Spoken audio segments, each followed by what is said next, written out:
Hello everyone, how are you? Today is Fehling day. Fehling day का क्या मतलब है? That today we will complete Fehling test any how.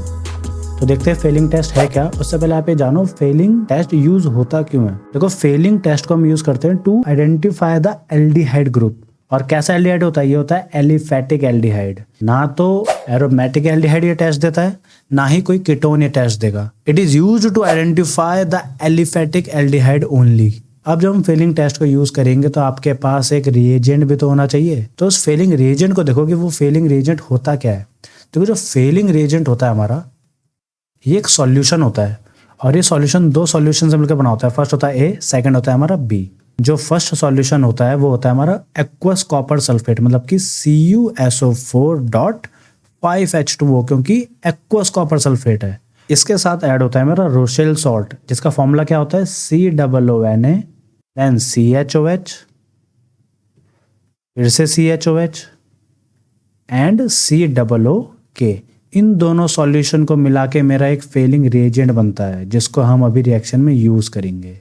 और इसका नाम जो होता है, इसका नाम होता है हमारा रोशेल सॉल्ट।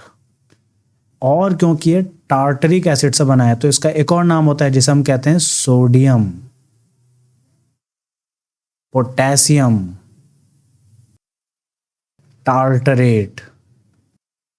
सोडियम यहां से, पोटेशियम यहां से। टार्टरेट इसलिए आ रहा है क्योंकि ये टार्टरिक एसिड का सॉल्ट है, that is why it is tartrate.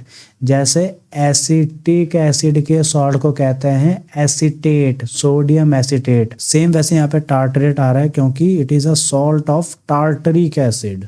तो जो मेरा फेलिंग रिएजेंट होता है वो दो तरह के सॉल्यूशन से मिलकर बना होता है, ए एंड बी। ए होता है मेरा aqueous solution of copper sulphate and B होता है मेरा रोशेल सॉल्ट, जिसका फॉर्मूला ये रहा। आपको इतना याद रखने की जरूरत नहीं, आपको जस्ट रिएक्शन याद होनी चाहिए, टेस्ट याद होना चाहिए जब हम करने वाले हैं। तब इसकी रिएक्शन होगी जो इसके कॉम्बिनेशन से कंपाउंड बनेगा उससे, और वो होता है हमारा CuO, बिकॉज यहाँ पे इसका ऑक्सीडेशन नंबर 2 होता है। और इसका 2 कैसे? क्योंकि ऑक्सीजन क्या होता है? -2 होता है। ये रिएक्ट करेगा एलिफेटिक एल्डिहाइड से। R can be any alkyl group, you can use CH3, you can use C2H5 and so on. तो जैसे ही रिएक्ट करते हैं तो ये CHO क्या करता है? ऑक्सीडाइज हो जाता है। और एल्डिहाइड किस में ऑक्सीडाइज होता है? हमेशा COOH में, क्योंकि मेरा फेलिंग रिएजेंट ऑक्सीडाइजिंग एजेंट की तरह बिहेव करता है। तो ये एल्डिहाइड ग्रुप को ऑक्सीडाइज करके कार्बोक्सिलिक में चेंज करेगा। प्लस इसके साथ अलग होता है Cu2O, बिकॉज यहाँ पे कॉपर की ऑक्सीडेशन स्टेट 1 हो जाती है। तो कॉपर की ऑक्सीडेशन स्टेट +2 से +1 होने की वजह से यहाँ पे एक रेड ब्राउन PPT बनता है, प्रेसिपिटेट बनता है, जिससे ये वेरीफाई होता है that there is aldehyde group. PPT को हम एरो से डिनोट करते हैं। एंड रिएक्शन को बैलेंस करने के लिए हम यहाँ लगा देंगे 2। स्टार्टिंग में इसका कलर जो होता है हमारा ब्लू होता है। इनफैक्ट फेलिंग सॉल्यूशन का कलर ब्लू होता है हमारा। एंड जैसे एल्डिहाइड ग्रुप हमारे ब्लू सॉल्यूशन में जाता है, जो कौन सा सॉल्यूशन है? फेलिंग सॉल्यूशन है, फेलिंग रिएजेंट है, तो वो एक रेड ब्राउन PPT को फॉर्म कर देता है, जो ये दिखाता है कि वहां पे एल्डिहाइड ग्रुप है। बहुत सिंपल टेस्ट था, इजीली समझ में आ गया होगा।